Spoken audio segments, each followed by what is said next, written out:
إنا فتحنا لك فتحا مبينا ليغفر لك الله ما تقدم من ذنبك وما تأخر ويتم نعمته عليك ويهديك صراطا مستقيما وينصرك الله نصرا عزيزا. أشهد أن لا إله إلا الله وحده لا شريك له وأشهد أن سيدنا محمدا عبده ورسوله.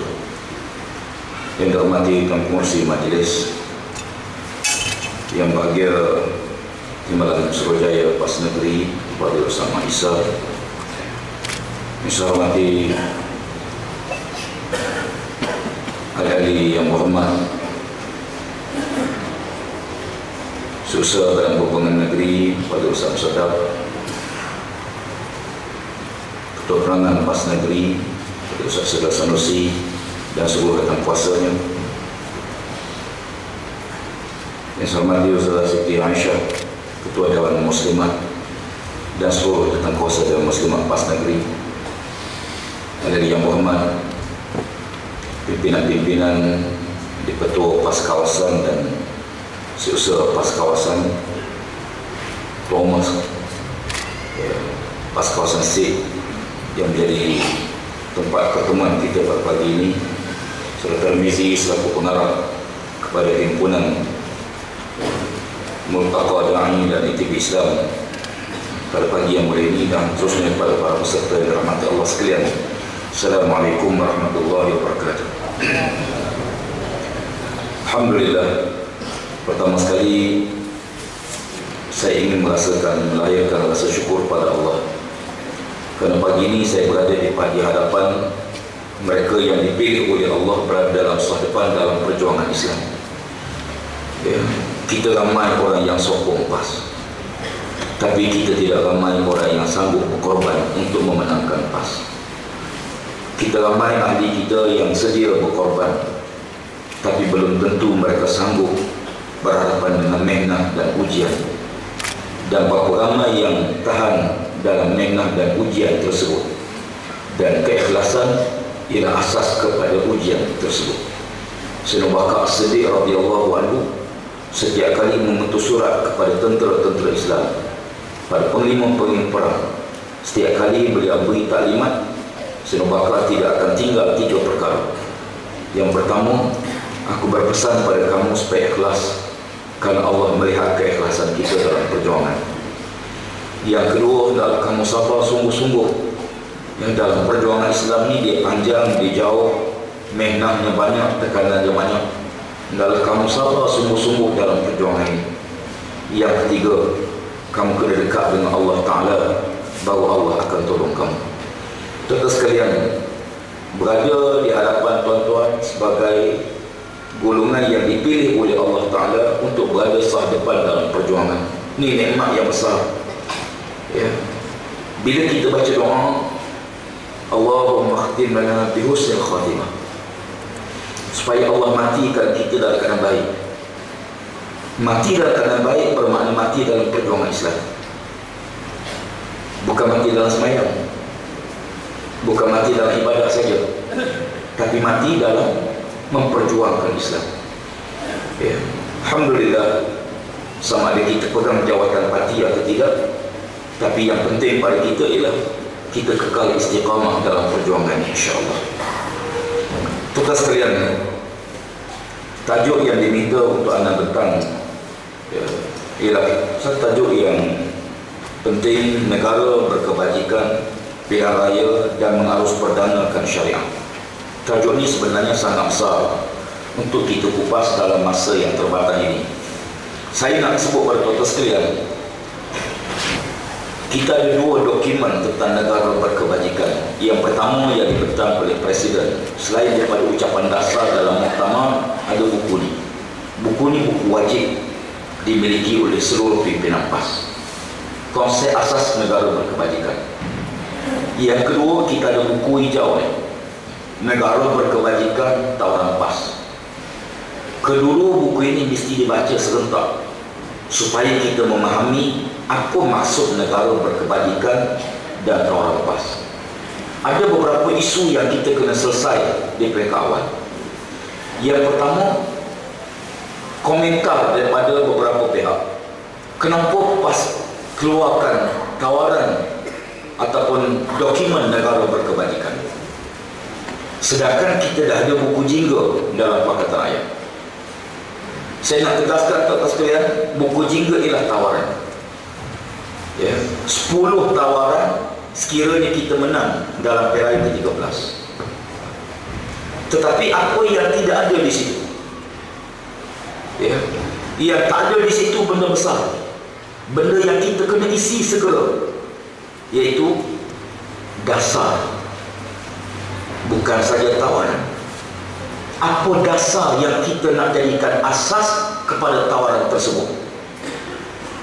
Tawaran bagus, alhamdulillah, tapi kita kena letakkan dasar, supaya dasar ni menentukan tawaran.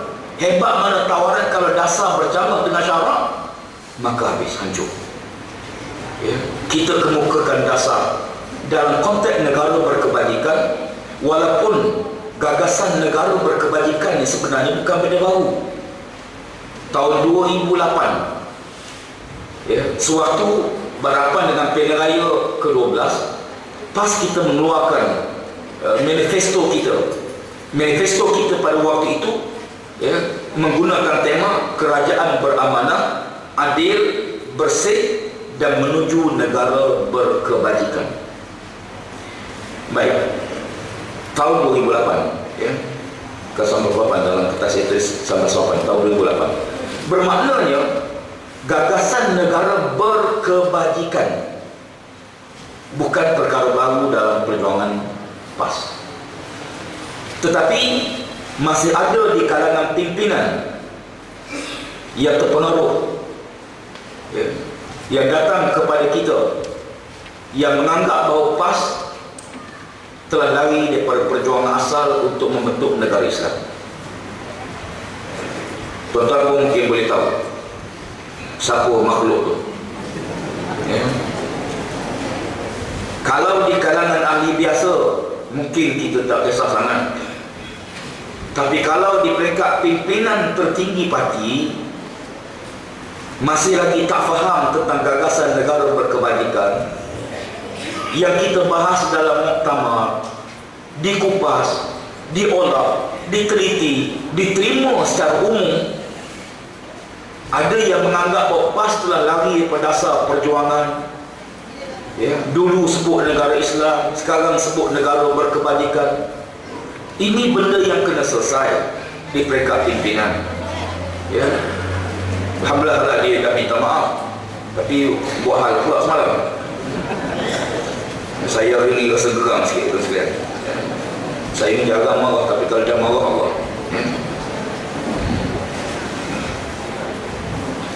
Tuan-tuan sekalian, negara berkebajikan bukan negara kebajikan. Kita kena faham negara berkebajikan. Kenapa PAS tak sebut negara Islam? Kenapa PAS guna istilah negara berkebajikan?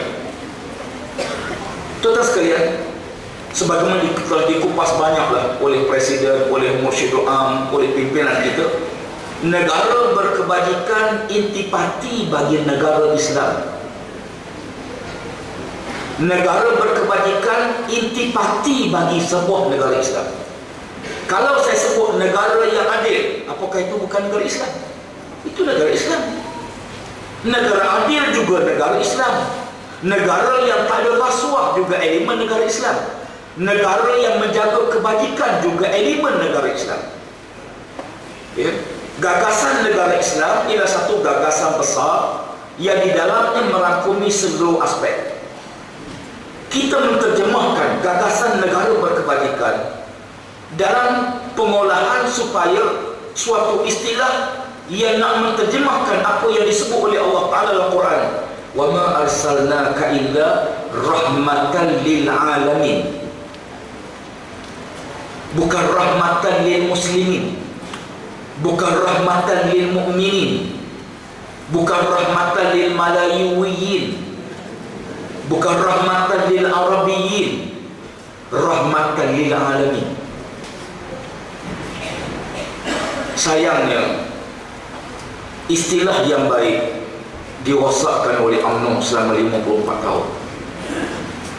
Hingga bila kita sebut gagasan negara Islam, perspektif di kalangan non-Muslim, di kalangan yang tidak duduk dalam jamaah, sangat negatif. Ini jahat UMNO, tuan-tuan. Macam hari ini bila sebut hudud, yang nampak ialah potong tangan. Dia tak nampak sistem.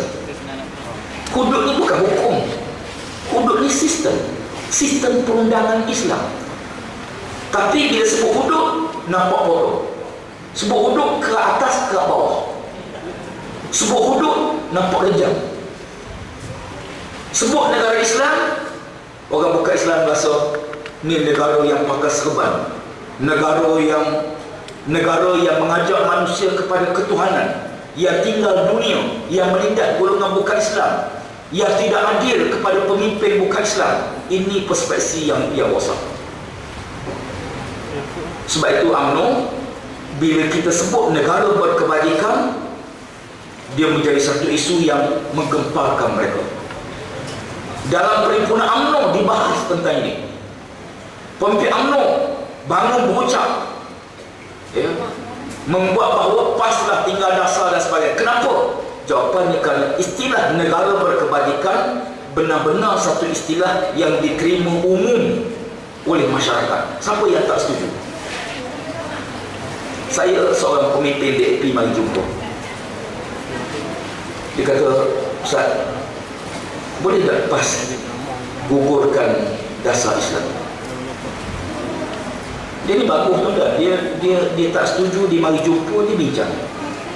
Dia kata boleh tak PAS gugurkan dasar Islam? Saya beritahu dia, saya kata kamu tahu tak, saya ni jadi baik sebab Islam. Orang PAS ni jadi baik sebab Islam. Kalau kami buang Islam, kami lebih jahat pada UMNO tau. Kita ni jadi baik sebab Islam lah tuan-tuan. Yang kita tidak rasuah kerana kita Islam. Yang kita tidak salah guna kuasa kerana kita Islam. Yang kita tidak tamak dengan jawatan sebab Islam lah. Akhir saya kata begini lah. Cuba senaraikan bentuk negara yang kamu nak. Macam mana bentuk negara yang kamu nak? Bentuk pemimpin negara yang kamu nak? Senaraikan. Disenaraikan. Saya nak pemimpin yang jujur, yang amanah, yang tidak rasuah, yang tidak menyeleweng, yang beri keadilan merata pada seluruh rakyat. Satu sampai berpuluh disenaraikan.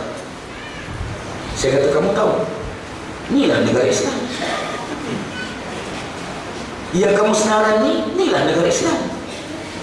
Oh, dia kata, yang ini kami nak, negara Islam kami tak nak. Saya kata apa?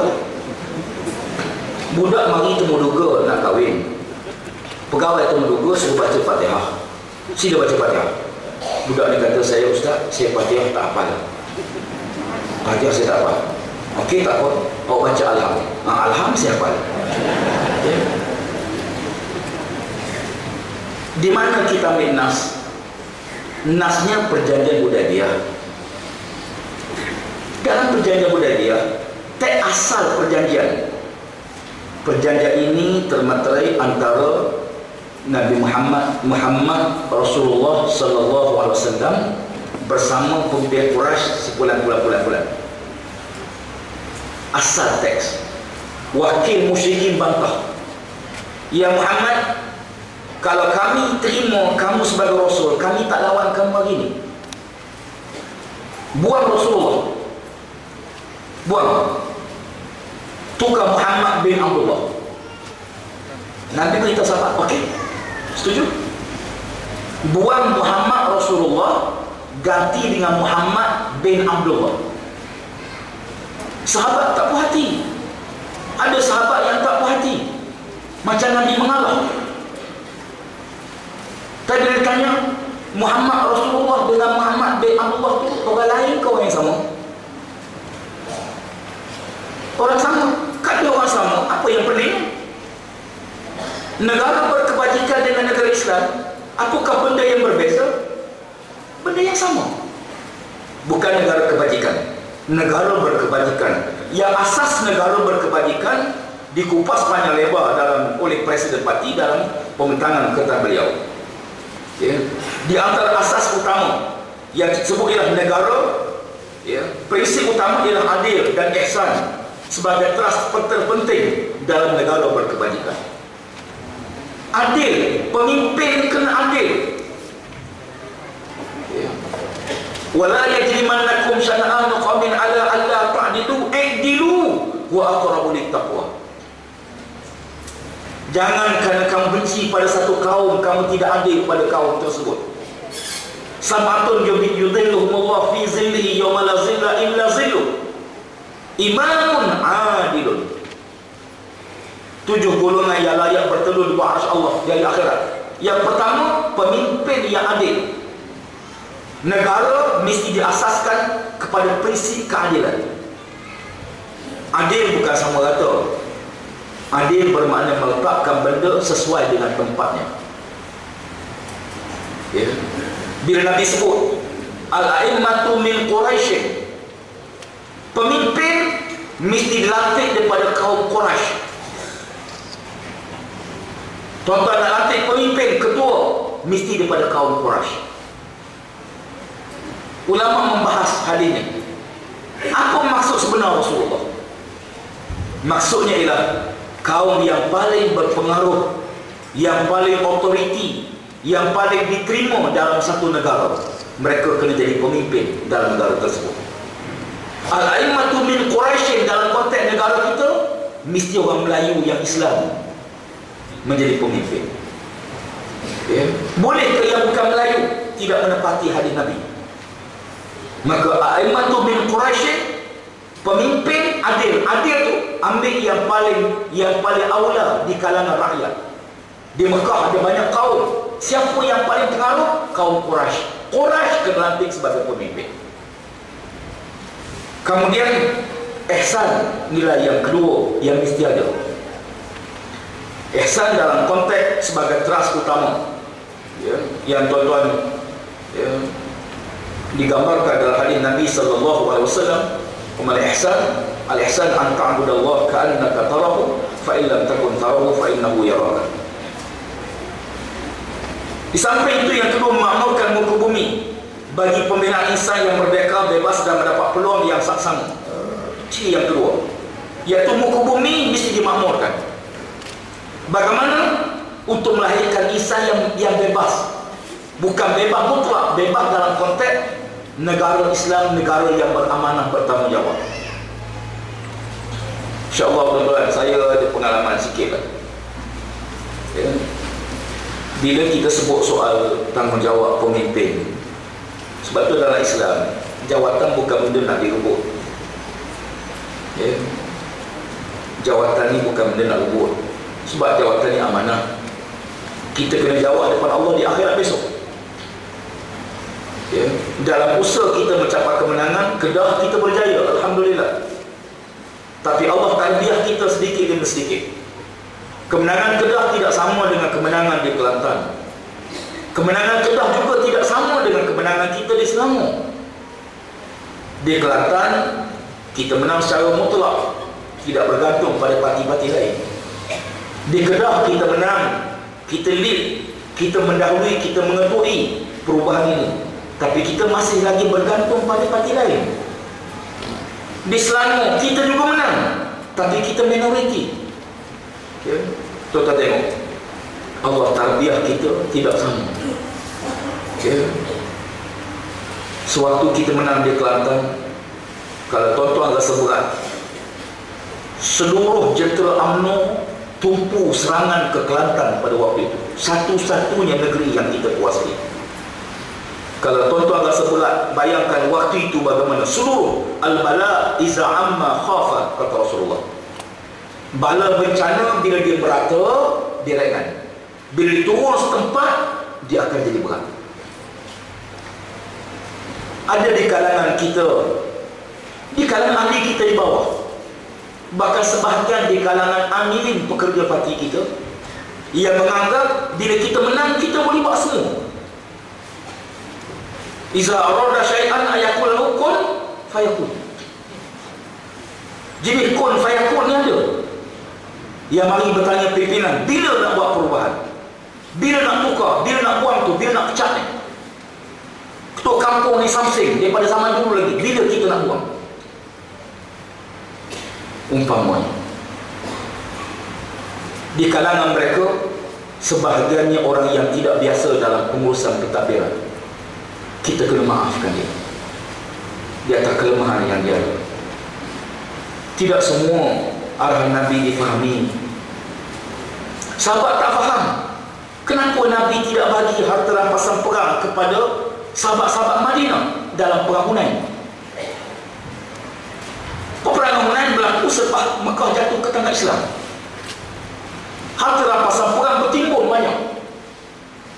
Tapi waktu mengagihkan harta, Nabi bagi kepada orang Mekah semua sekali. Abu Sufyan masuk jumpa Nabi, "Ya Rasulullah, aku datang untuk minta bahagian harta rampasan perangku." Nabi bagi pada dia 100 ekor unta. Cuba bayangkan tuan orang lain duduk tengok ni. Abu Sufyan heret 100 ekor unta buat keluar.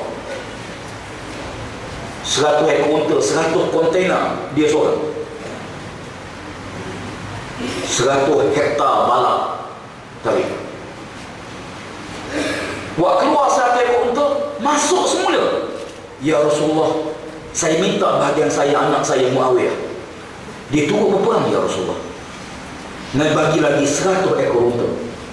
Dia heret buat keluar 100 ekor unta, 200 ekor unta, masuk semula.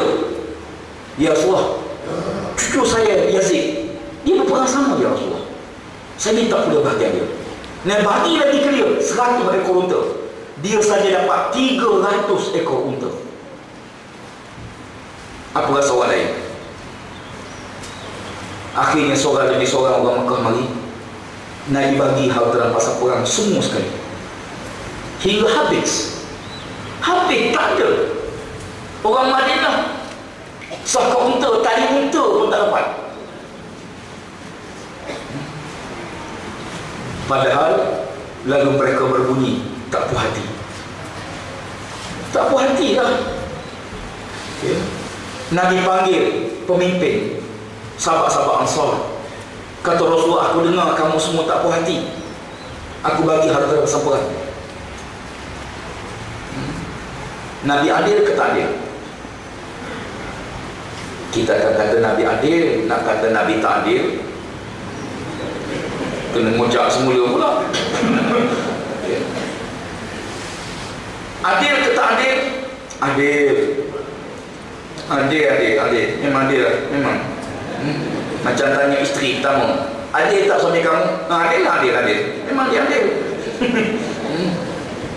Nabi tanya dia, "Aku dengar kamu tak puas hati, betul ke?" "Benar ya Rasulullah." "Kenapa?" "Waktu berperang kami orang Madinah duduk depan ya Rasulullah. Kami di sebelah depan. Kalau cedera kami dulu, kalau mati kami dulu. Orang Mekah ni baru masuk Islam, dia duduk di belakang ya Rasulullah. Tapi bila habis perang, kamu bagi pada dia."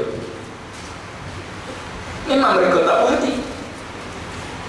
Nabi tanya, "Kamu sendiri macam mana kamu sendiri?" Ni ketua orang Madinah, YDPC lah.